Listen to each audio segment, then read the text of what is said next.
encore en enquête et que nous sommes sur commission rogatoire, mais c'est une enquête que nous menons depuis 1 an avec un magistrat parisien et qui porte sur des malfaiteurs particulièrement chevronnés, qui sont relativement âgés pour des trafiquants de stupéfiants, puisqu'on est entre 25 et 40 ans, et qui présentaient cette caractéristique de pouvoir à la fois importer des quantités conséquentes de cocaïne et de continuer à se livrer à la transformation d'une partie au moins de cette cocaïne en crack. Et donc on a d'un côté un trafic, plutôt un trafic de grossistes, et de l'autre côté un trafic qui se matérialise plutôt par une revente au détail. C'était multicarte et ils revendaient sur notamment tout le nord-est parisien, particulièrement les 19e, 18e arrondissements, et on pense la Seine-Saint-Denis, Saint-Ouen et Saint-Denis. Ça fait 1 an qu'on est sur cette enquête et le réseau, lui, est efficace depuis plusieurs années. Et globalement, on sera sur un schéma habituel de la cocaïne qui alimente le marché parisien. On a une partie de cette cocaïne qui peut arriver directement des principaux pays d'Amérique latine producteurs, que ce soit la Colombie, le Venezuela et autres.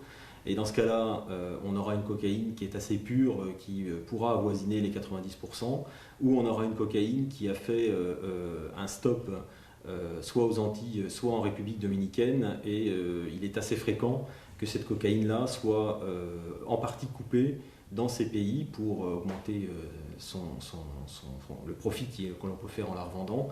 Et à ce moment-là, on aura une cocaïne qui tournera autour de 50-60%. Alors c'est rare dans Paris parce que très fréquemment maintenant les trafiquants se servent notamment de villes de province ou de lointaines banlieues où ils pensent vraisemblablement que la densité des effectifs de policiers ou de gendarmerie est moins importante. Et ils cherchent à être particulièrement discrets, donc les saisies se font bien souvent à l'extérieur de Paris. Trouver de telles quantités en plein cœur de Paris, ça n'est pas inédit, mais ce n'est pas courant, effectivement. Paris, le terme plaque tournante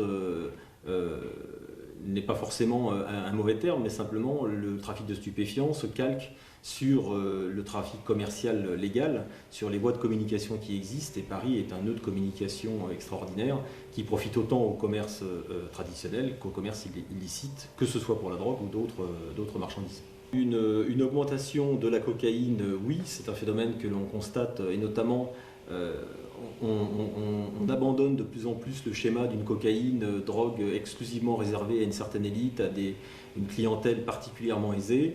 Aujourd'hui, c'est un produit qui est diffusé sur l'ensemble de l'agglomération parisienne, y compris dans les quartiers les plus populaires de l'agglomération, qui est consommé par les populations des quartiers difficiles, comme par les populations des beaux arrondissements. Donc c'est aujourd'hui la deuxième drogue la plus consommée en France, et on peut dire qu'il y a une diffusion de ce produit de plus en plus importante, effectivement. Les prix sont assez stables. Aujourd'hui, le prix d'un gramme de cocaïne se situe entre 60 et 90 € en fonction de la qualité et aussi en fonction de la population à laquelle s'adresse le vendeur, puisqu'il calque son prix sur le pouvoir d'achat de ses clients, comme n'importe quel commerçant. Simplement, ce sont les habitudes de consommation qui se répandent. On évalue sur une revente au détail à peu près à 3 500 000 € la valeur de cette marchandise. Les personnes que l'on a interpellées risquent plusieurs années de prison, ça c'est quasiment certain. Est-ce qu'on arrivera à des condamnations de l'ordre de 10 ans de prison? Elles l'encourent, mais ce sera la justice de le décider. Affaire des malfaiteurs rodés, qui avaient déjà été interpellés plusieurs fois, qui connaissaient les techniques policières et qui donc nous ont donné beaucoup de fil à retordre sur les surveillances, et c'est aussi pour ça qu'il a fallu un temps assez conséquent pour arriver à démanteler le réseau.